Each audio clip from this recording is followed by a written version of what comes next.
आज की डेट से 1 महीने बाद में अगर आपके एग्जाम है तो वो क्या है, लेकिन सोल्ड पेपर को नहीं पढ़ना, 1 महीने की तैयारी में फर्स्ट ईयर पास। बिल्कुल, ये तो रट लो, ये दोनों तो ही लिखने ही है। हेलो नमस्कार दोस्तों, स्वागत है आपका अपने आरएनसी परिवार में। आज का टॉपिक है एंजाइटी डिसऑर्डर। एंजाइटी क्या होती है कि जैसे कि अपने को किसी चीज़ से इमेजिनरी डर लगना, ठीक है। जैसे कि अपने को एग्ज़ाम की एंजाइटी अभी है ना, कि एग्ज़ाम आने वाले हैं तो उसकी एंजाइटी है अपनी, है ना। ऐसी एंजाइटी जो अपने सोचने की क्षमता या तो थोड़ी सी कम कर दे, है ना। अगर जैसे ये 3 प्रकार की होती है वैसे तो, माइल्ड, मॉडरेट, सीवियर, ठीक है। इस बारे में अपन पूरा ब्रीफली पढ़ेंगे कि माइल्ड क्या है, मॉडरेट क्या है, सीवियर क्या है, इसके टाइप्स क्या है। तो एंजाइटी क्या होती है ऐसे समझ लेते हैं।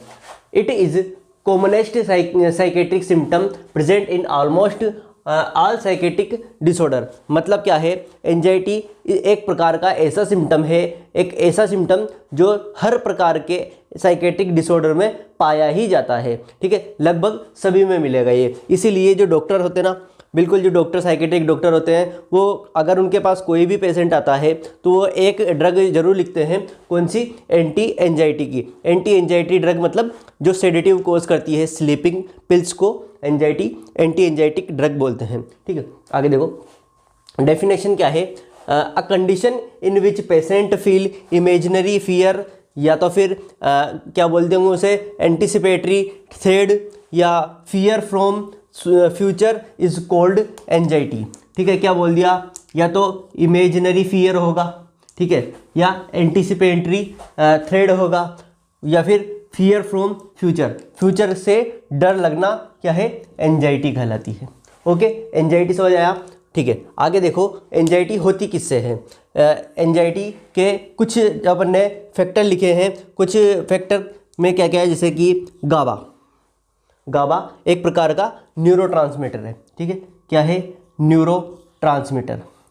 न्यूरोट्रांसमीटर जो एक केमिकल मैसेंजर है, ठीक है। एक केमिकल मैसेंजर होता है जो इन प्रकार के एक्शन को काम करने के लिए प्रेरित करता है। कौन कौन से? जैसे कि मान लो अगर गाबा का सिक्रेशन डिक्रीज हो रहा है, क्या हो रहा है यहाँ पे, गाबा का सिक्रेशन डिक्रीज हो रहा है, मतलब गाबा का जो लेवल है डिक्रीज हो रहा है। अगर ये इंक्रीज हो जाता तो, है ना, तो अलग प्रकार के सिम्टम आते हैं। जैसे कि ये इसमें क्या हो रहा है, एंजाइटी फील हो रही है, उसमें क्या है, उसमें जो एक्टिविटी है वो बढ़ जाएगी, है ना। आगे देखो क्या है, जेंडर फीमेल। मतलब क्या है कि 2 प्रकार के जेंडर, मेल या फीमेल। फीमेल में जो एंजाइटी है वो क्या है, ज़्यादा होती है ना, इंक्रीज होती है, और मेल की तुलना में, है ना। सुना होगा कि मेल को टेंशन वेंशन नहीं होती ना, थोड़ा बहुत इधर उधर मस्ती मजाक में टेंशन, तो आधी टेंशन तो ऐसे ही फ्री हो जाती है, ठीक है। तो और फीमेल्स क्या है, किसी चीज़ को इस प्रकार से सोचने लग जाती है कि उनमें एंजाइटी डेवलप हो जाती है। तो एंजाइटी किसके लिए, फीमेल के लिए ज़्यादा होती है, ठीक है। और एनवायरनमेंट या जिसे बोलते हैं एक्सोजीनस फैक्टर, मतलब कोई बाहरी वातावरण के जो फैक्टर है उनके कारण भी एंजाइटी हो सकती है, ठीक है। उसके बाद में है एंजियस पर्सनैलिटी। एंजियस पर्सनैलिटी का मतलब है किसी की पर्सनैलिटी इस प्रकार की है कि वो हमेशा टेंशन में रहता है ना, उसमें एंजाइटी बनी ही रहती है। कुछ भी बोल दो, आज खाना नहीं खाया, इसकी एंजाइटी, ठीक है। कल अखबार नहीं आया, उसकी एंजाइटी, ठीक है। इस प्रकार की एंजाइटी, घड़ी का सेल खत्म हो गया, एंजाइटी, है ना, फ़ोन डिस्चार्ज हो रहा है, एंजाइटी। मतलब हर किसी चीज़ में एंजाइटी का फील करना वो क्या है, एंजियस पर्सनैलिटी कहलाता है। उसके बाद में देखो sign and symptom. Sign and symptom क्या क्या है, जैसे कि पाल्पिटेशन होगा, उसका जो हार्ट बीट है उसको खुद को इस प्रकार से सुनाई देगी कि अपनी जो हार्ट बीट है वो उसी को बिना किसी स्टेथोस्कोप के या बिना किसी इंस्ट्रूमेंट के भी सुनाई देगी। तो इस प्रकार की जो हार्ट बीट है वो क्या है, पाल्पिटेशन कहलाती है। एजिटेशन मतलब घबराहट होने लग जाती है ना। उसके बाद में रेस्टलेसनेस, उसको इधर उधर, जैसे जिसमें एंजाइटी होती है ना, वो चुपचाप नहीं बैठता, है ना, वो इधर उधर घूमने लग जाएगा, ठीक है। इस प्रकार की एक्टिविटी इस प्रकार से घूमने लग जाएगा ना, कुछ सोचता रहेगा, दिमाग में चलता रहेगा, लेकिन वो जितने भी सोच रहा है, वो जितनी भी कंसंट्रेट करने की कोशिश कर रहा है, वो कंसंट्रेट होगा नहीं। और एक जो फोकस है उसका, जो अटेंशन है, जो कंसंट्रेशन है, ठीक है, वो प्रॉपर तरीके से हो नहीं पाएगा, ठीक है। तो क्या है, रेस्टलेसनेस। उसके बाद में टेकीकार्डिया, टेकीकार्डिया का मतलब हार्ट बीट, हार्ट रेट बोल दो, हार्ट रेट का इंक्रीज होना, टेकीकार्डिया। उसके बाद में टेकिपनिया, टेकिपनिया मतलब रेस्पिरेटरी रेट का इंक्रीज होना, टेकिपनिया। और ब्लड प्रेशर का इंक्रीज होना, ठीक है, उसमें ब्लड प्रेशर बढ़ जाएगा, गहरी गहरी मतलब स्पीड में उसकी सांसें चलने लग जाएगी, रेस्पिरेटरी रेट क्या है इंक्रीज हो जाएगी। उसके बाद में डिस्ट्रैक्टिबिलिटी, उसमें कुछ डिस्ट्रैक्टिबिलिटी होने लग जाएगी, जैसे कि वो डिस्ट्रैक्ट होने लग जाएगा, एक काम को ठीक से नहीं कर पाएगा ना दूसरे काम में, फिर दूसरे काम को भी ठीक से कर नहीं पाएगा, डिस्ट्रैक्ट हो जाता है, ठीक है। लॉस ऑफ कंसंट्रेशन, ठीक है, अपन ने अभी देखा कि उसमें क्या है कंसंट्रेशन नहीं होगा, ठीक है। उसके बाद में फियरफुल एक्सप्रेशन, उसमें इस प्रकार के जो फेशियल एक्सप्रेशन है, बॉडी पोस्चर है, वो इस प्रकार से हो जाएगी कि उसको डर लग रहा है ना, आने वाले फ्यूचर का डर लग रहा है, वो क्या है फियरफुल एक्सप्रेशन। उसके बाद में पेशेंट क्या होगा कंफ्यूज होगा, ठीक है, कंफ्यूज होगा। उसके बाद में थॉट ब्लॉक होएगा, वो सोचने की कोशिश कर रहा है। अगर किसी पेशेंट में एंजाइटी होती है, ठीक है, तो वो क्या है सोचने की कोशिश करता है, पूरी अपनी कोशिश करता है, लेकिन जो उसके जो दिमाग में आनी चाहिए बात है ना, वो आ नहीं पाती। इसलिए बोलते हैं कि जो एंजाइटी में लिया गया डिसीजन बेकार होता है, ठीक है, क्योंकि उसमें सोचने समझने की क्षमता इतनी नहीं हो पाती है ना, उसमें जो कंसंट्रेशन है जो कम हो जाता है, ठीक है, उसमें थॉट ब्लॉक होने लग जाते हैं, ठीक है। उसके बाद में देखो अस्थमेटिक अटैक, एंजाइटी का अटैक इतना भयानक हो सकता है कि उसमें अस्थमेटिक अटैक आ जाता है और हार्ट अटैक भी आ सकता है, ठीक है। उसके बाद में है फीलिंग ऑफ इम्पेंडिंग डोम, ऐसा लगेगा पेशेंट को कि भाई प्रलय आने वाला है, प्रलय आने वाला है मेरी ज़िंदगी में, है ना, इस प्रकार की एंजाइटी उसको फील होगी, ठीक है। उसके बाद में देखो क्या है ऑटोमेटिक नेगेटिव थॉट, उसके दिमाग में ऑटोमेटिकली अपने आप ही नेगेटिव थॉट आने लग जाएंगे कि काश ऐसा नहीं हुआ होगा, ठीक है, काश ऐसा हुआ होगा, ऐसा नहीं हुआ होगा, है ना। जो भी सोचेगा ना वो पॉजिटिव नहीं सोचेगा, वो नेगेटिव ही सोचेगा। जैसे कि कोई अगर मदर है ना, कोई अगर मदर है, उसका बेटा है, उसका सन है, ठीक है, वो घर से लेट आया, मतलब निकला तो जल्दी 6 बजे, मान लो 6 बजे निकला कॉलेज के लिए, सुबह 6 बजे कॉलेज के लिए निकला, 8 बजे कॉलेज पहुंचना था, कॉलेज फ़ोन किया, है ना, पहुंचा नहीं। उसके बाद में वापस फ़ोन किया, कब 12 बजे, नहीं पहुंचा। उसके बाद में कब 2 बजे फ़ोन किया, नहीं, 4 बजे नहीं, 8 बजे नहीं। तो क्या है वो टेंशन बढ़ती जाती है, चिंता बढ़ती जाती है, ठीक है। तो इस पीरियड में, इस टाइम पीरियड में हो सकता है उसका फ़ोन डिस्चार्ज हो गया हो, है ना, कहीं इस जगह से इमरजेंसी में फंस गया हो तो वो फ़ोन अटेंड नहीं कर पा रहा, तो क्या है, तो वो उसमें नेगेटिव थॉट आने लग जाते हैं कि काश ऐसे नहीं हुआ होगा, एक्सीडेंट हो गया होगा, ये सारी चीज़ें आने लग जाती है। वो क्या है नेगेटिव थॉट का आना, ठीक है। तो ये क्या है एंजाइटी के साइन एंड सिम्टम है। इस प्रकार से एंजाइटी के साइन एंड सिम्टम्स होते हैं, और ये तो ठीक है। उसके बाद में देखते हैं हम type of anxiety disorder. Anxiety disorder के टाइप्स कौन कौन से हैं, आ जाओ। जनरलाइज एंजाइटी डिसऑर्डर, ठीक है, 2 नाम याद रखने हैं। टाइप्स अगर पूछता है एग्जामिनर तो 2 नाम याद रखने हैं, कौन कौन से, GAD एंड PAD, ठीक है, GAD एंड PAD। GAD का मतलब क्या है, जनरलाइज एंजाइटी डिसऑर्डर। PAD का मतलब क्या है, पैनिक एंजाइटी डिसऑर्डर। दोनों में फ़र्क क्या है, दोनों में एक तो होती है एक्यूट, एक होती है क्रोनिक। आइए समझते हैं एक्यूट कौन सी है और क्रोनिक कौन सी है। देखो ऑनसेट क्या है, इंसीडियस होगी या फिर क्रोनिक होगी, मतलब ये नॉर्मली चलती रहती है, ठीक है, चलती ही रहती है पूरी लाइफ टाइम। अगर किसी की पर्सनैलिटी ऐसी है तो उसके जीवन में तो ज़िंदगी भर ये एंजाइटी चलती रहेगी, है ना, एक के बाद एक एंजाइटी होती रहती है उसको, ठीक है। उसके बाद में क्या है, it persist more than 6 month, मतलब चलती रहेगी तो 6 महीने तक के बाद में होएगी, है ना, ठीक है, 6 महीने के बाद तक भी चलती रहती है। उसके बाद में क्या है, patient feel anxiety from daily activity, ठीक है, वो डेली एक्टिविटी से एंजाइटी फील करेगा। जैसे मैंने अभी आपको बताया कि फ़ोन का जो चार्ज है ना, बैटरी, वो ख़त्म होगी, ठीक है। उसके अलावा क्या है कि आज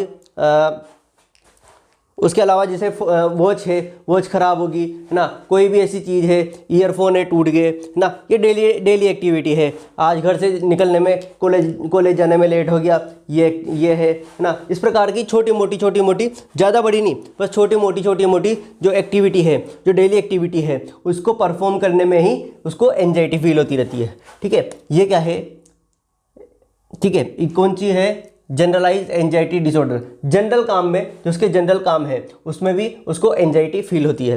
ठीक है, और क्या है, एक प्रकार और, ये क्या है, एक न्यूरोटिक डिसऑर्डर है। न्यूरोटिक डिसऑर्डर है। न्यूरोटिक डिसऑर्डर क्या होता है कि एक होता है साइकोटिक, एक होता है न्यूरोटिक। पहले ये समझ लेते हैं साइकोटिक न्यूरोटिक क्या है, अभी इसमें भी पता लग जाएगा। एक होता है साइकोटिक, एक होता है न्यूरोटिक, जिसमें इंसाइट, जजमेंट, ये सब चीज़ें क्या है, एब्सेंट होती है, वो साइकोटिक है। और न्यूरोटिक क्या है, जिसमें इंसाइट, जजमेंट है ना, डिसीजन लेने की क्षमता, वो चीज़ें क्या है, अगर प्रेजेंट होती है तो वो क्या है, न्यूरोटिक। ये क्या है, न्यूरोटिक, मतलब इसमें इंसाइट प्रेजेंट होगी, जजमेंट प्रेजेंट होगा, इसीलिए ये खुद ही चलकर डॉक्टर के पास जाएगा। और जो साइकेटिक है, साइकोसिस वाला है, ठीक है, साइकेट्रिक पेशेंट है, वो क्या है, उसके घर वाले लेके जाएंगे जबरदस्ती पकड़ के। तो क्या है, जो पास पी मतलब साइकेटिक है ना, साइकेटिक को कैसे लिखते हैं, पी से स्टार्ट होता है, तो उसको क्या है, पड़ोसी लेके जाएंगे, पी से पड़ोसी लेके जाएंगे। और इधर क्या है, न्यूरोटिक, तो उसको नहीं लेके जाएंगे, वो खुद ही चल जाएगा। ठीक है, दो होते हैं, न्यूरोटिक और साइकोटिक। आई होप समझ आए होंगे। तो ये क्या है, न्यूरोटिक डिसऑर्डर है। ठीक है, उसके बाद में देखो panic anxiety disorder. Panic anxiety disorder क्या होता है, ये भी एक प्रकार की स्टेज, इसके एंजाइटी डिसऑर्डर की स्टेज है, लेकिन ये सीवियर वाली है, डेंजर वाली है। डेंजर वाली कैसे, कि इसमें एक्यूट होता है और डेंजरस तो है ही। ये किस प्रकार से एक्यूट होती है, जैसे कि पहले अभी भी चलते हैं, खैर, और जो सीरियल चलते हैं, ठीक है, उधर से फ़ोन आता है किसी कैरेक्टर का कि आपका जो लड़का है या आपका जो हस्बैंड है, जो है ना, वो क्या है, कि एक्सीडेंट हो गया है या किसी कारणवश इस प्रकार की जो स्थिति है वो बन गई है। तो वो क्या है, जो पूजा की थाली लेके आती है वो वहीं की छोड़ देती है, और इधर भी सीन, सब तरफ के सीन है वो स्टॉप हो जाते हैं, ब्लैक एंड वाइट हो जाते हैं। ठीक है, और वो जो थाली है वो इस प्रकार के छोड़ के और वहीं पे शो हो जाती है। ठीक है, इस प्रकार की जो एक्टिविटी है वो क्या है, पैनिक एंजाइटी डिसऑर्डर, मतलब उसको क्या है, पैनिक अटैक आया हुआ है। ठीक है, इस प्रकार से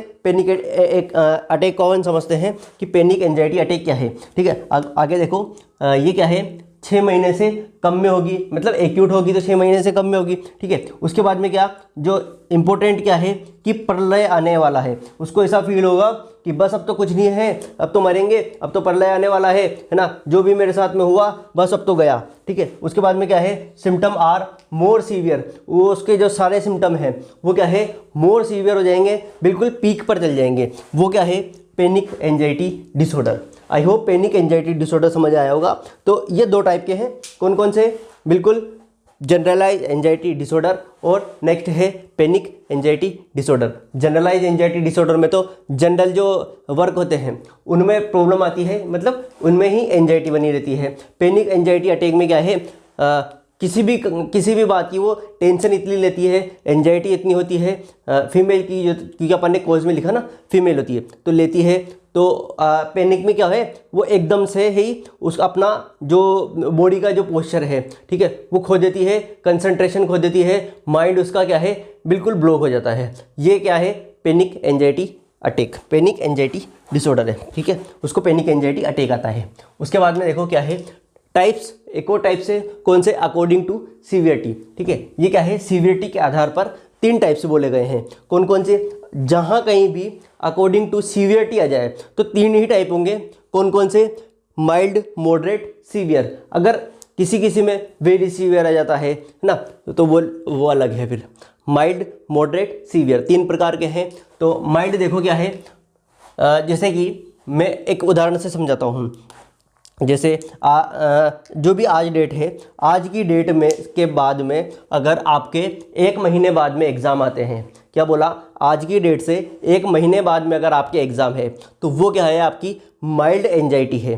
ठीक है, एंजाइटी होगी आपको, फिक्स है कि आपकी डेट आ गई एग्ज़ाम की, आपको एंजाइटी होगी कि अब तो एग्ज़ाम आने वाले हैं, अब तो प्रिपेयर होना पड़ेगा, जितनी भी नोट्स हैं वो सारे पढ़ने पड़ेंगे। ठीक है, यूट्यूब देखना पड़ेगा, यूट्यूब पे आरएनसी का, ठीक है, हाँ यूट्यूब देखना पड़ेगा, सारे वीडियो देखने पड़ेंगे। तो क्या है, एंजाइटी हो जाती है, नहीं नहीं अब तो पेपर आ गए, अब तो तैयारी करनी पड़ेगी। तो उसमें क्या है, आपकी जो काम करने की जो क्षमता है वो बढ़ जाएगी।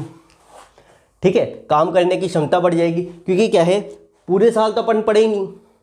ठीक है, जो मेनली राजस्थान की जो नर्सेस हैं, राजस्थान की जो स्टूडेंट नर्सेस है, वो क्या है, पूरे साल तो पढ़ते नहीं है, बस एक जो महीना बचता है ना, जिसमें एग्ज़ाम डेट डिक्लेयर होती है, वहीं से पढ़ना स्टार्ट होता है, और फिर जितना भी अपना दम होता है सब लगा देते हैं। ठीक है, सोल्ड पेपर से पढ़ लेते हैं। लेकिन अब मैं बता देता हूँ कि सोल्ड पेपर एक प्रकार की, इस प्रकार की एक अलग ही वो चीज़ है जिसको नहीं पढ़ना चाहिए। ठीक है, ज़्यादा शब्द बोलूँगा नहीं सोल्ड पेपर के बारे में, लेकिन सोल्ड पेपर को नहीं पढ़ना है।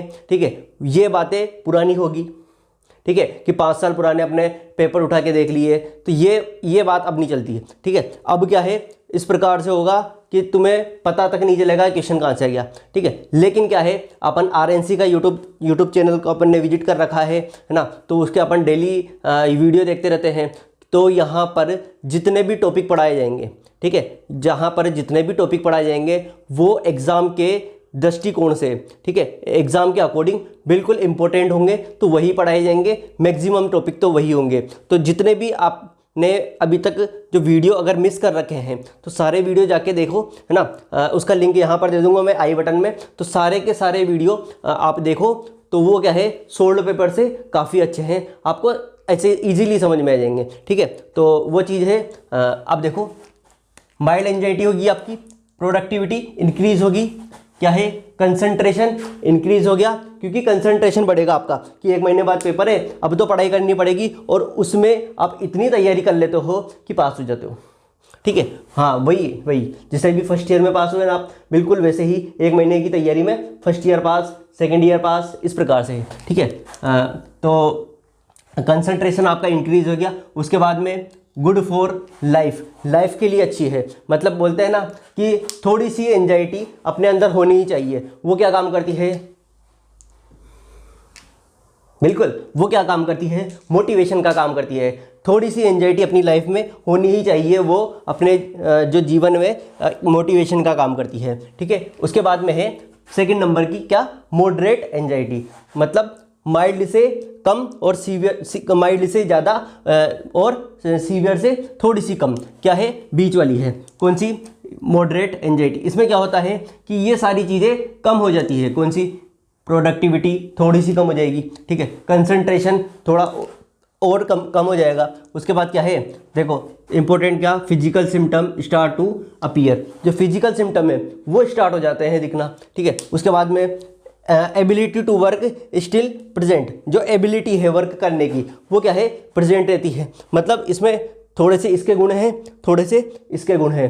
क्या, जैसे कि फिजिकल सिम्टम तो स्टार्ट हो गया, लेकिन उसमें क्या है, काम करने की क्षमता अभी भी थोड़ी बाकी है। ठीक है, अगर अपन ने मॉडरेट एंजाइटी ले रखी है, जैसे कि इसमें मैंने बोला आपसे कि 1 महीने बाद पेपर है, इसमें बोला कि अभी 15 दिन में, 10 दिन में आपका एग्जाम है, तो वो क्या होगी, माइल्ड एंजाइटी। अरे कि नहीं अब तो 10 ही दिन है, अब तो पढ़ने पड़ेगा, तो उसमें क्या होगा, जो फिजिकल सिम्टम है, ठीक है, जो घबराहट होगी, टेकिकार्डिया होगा, अभी पढ़ा अपन ने, बीपी बढ़ेगा, सुनते ही एकदम से वो चीज़ें होगी, तो वो चीज़ें क्या है, उसमें फिजिकल सिम्टम अपीयर होने लग जाएंगे। उसके बाद क्या है, लेकिन अपने पास अभी 10-15 दिन है, तो उसमें अपन इतनी मेहनत कर सकते हैं कि अपना रिजल्ट अच्छा आ जाए। तो क्या है, ability to work still present. आगे देखो, सीवियर एंजाइटी। सीवियर का मतलब है बिल्कुल अब तो खत्म होगी, है ना, मतलब अब तो खत्म होगी, जितने भी दिन थे सब खत्म, कल एग्जाम है। क्या बोला मैंने, कल एग्जाम है, तो कल एग्जाम में क्या होगा, प्रोडक्टिविटी डिक्रीज, पूरी रात ही नींद नहीं आएगी तो पढ़ोगे कहाँ से। ठीक है, पूरी रात नींद नहीं आएगी, पढ़ोगे नहीं। उसके बाद क्या है, अनस्टेबल थॉट इधर से उधर चलते रहेंगे, या फिर ब्लॉक भी हो सकते हैं।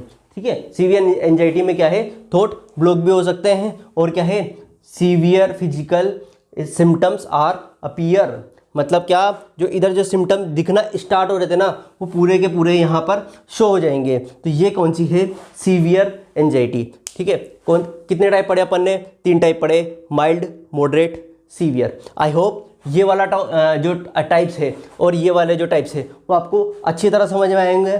ठीक है, इसके बाद में टाइप्स के बाद में डायग्नोसिस देखते हैं।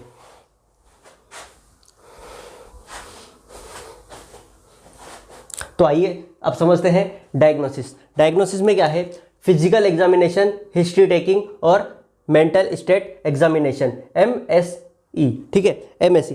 अभी जहाँ कहीं भी, क्या बोला मैंने, कि जहाँ कहीं भी आपको चाहे MSN में, ठीक है, पीडियाट्रिक में, साइकेट्रिक में, कहीं भी डायग्नोस्टिक एवेल्यूएशन लिखना है, ठीक है, डायग्नोस्टिक लिखना है, तो उसमें 2 पॉइंट जरूर ऐड कर सकते हैं हम। कौन से एग्जामिनर को अच्छा लगेगा, कौन सा, फिजिकल एग्जामिनेशन और हिस्ट्री टेकिंग। बिल्कुल ये तो रट लो, ये दोनों तो ही लिखने ही है। ठीक है, आगे देखो, उसके बाद में मैनेजमेंट। मैनेजमेंट क्या है, साइकेट्रिक में किस प्रकार से होता है कि साइकेट्रिक में एक तो साइकोथेरेपी दी जाती है, ठीक है, उसके बाद में फार्माकोलॉजिकल दी जाती है। ठीक है, और जो अपनी नर्सेस है, ठीक है, कौन सा, नर्सिंग मैनेजमेंट होता है। ठीक है, वो नर्सिंग मैनेजमेंट भी देख लेंगे अभी। पहले देखते हैं साइकोथेरेपी। साइकोथेरेपी में क्या होगा, उसका कॉग्निशन बिहेवियर थेरेपी, जो उसका बिहेवियर है वो ठीक किया जाएगा। ठीक है, साइकोथेरेपी द्वारा उसका बिहेवियर ठीक किया जाएगा। उसके बाद में क्या है, रिलैक्सेशन थेरेपी, उसको रिलैक्स किया जाएगा, है ना,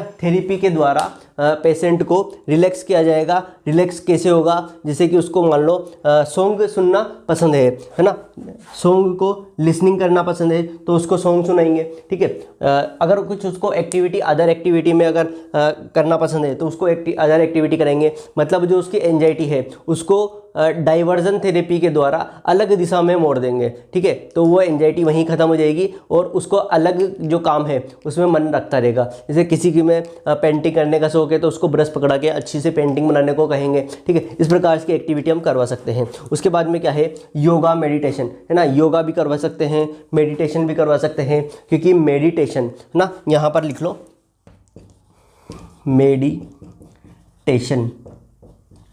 मेडिटेशन। मेडिटेशन क्या है, एक प्रकार का ऐसा रामबाण है जो बिना फार्माकोलॉजिकल, ठीक है, बिना किसी दवाई के अपना मेडिटेशन से हम किसी भी बीमारी को, क्या बोला मैंने जी, बिल्कुल किसी भी बीमारी को मेडिटेशन से ठीक कर सकते हैं। ठीक है, वो क्या है, वो एक प्रकार की थेरेपी है, क्या, जिसे योगा से और मेडिटेशन से अपन ये ठीक कर सकते हैं, क्या, एंजाइटी। उसके बाद में क्या है, फार्माकोलॉजिकल ट्रीटमेंट। जो फार्माकोलॉजिकल ट्रीटमेंट है वो, उसमें क्या सबसे पहले इंपॉर्टेंट क्या है, एंजाइटी हो रही है इसलिए एंटी एंजाइटी ड्रग हम देंगे। ठीक है, उसके बाद में एंटी एंजाइटी ड्रग को और क्या बोलते हैं, तो माइनर ट्रंकुलाइजर बोलते हैं। ठीक है, जिसमें लाम, पाम, जाम, ये वाली जो मेडिसिन है वो आती है।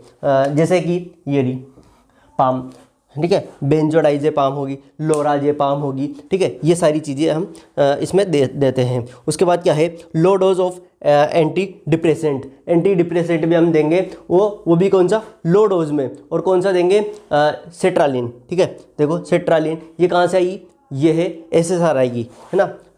एंटी डिप्रेसेंट के 3 ग्रुप होते हैं, TCA, MOIs, है ना, और बिल्कुल SSRI। तो SSRI का ये एग्जांपल है सेट्रालिन। तो लो डोज में हम क्या देंगे, एंटी डिप्रेसेंट देंगे।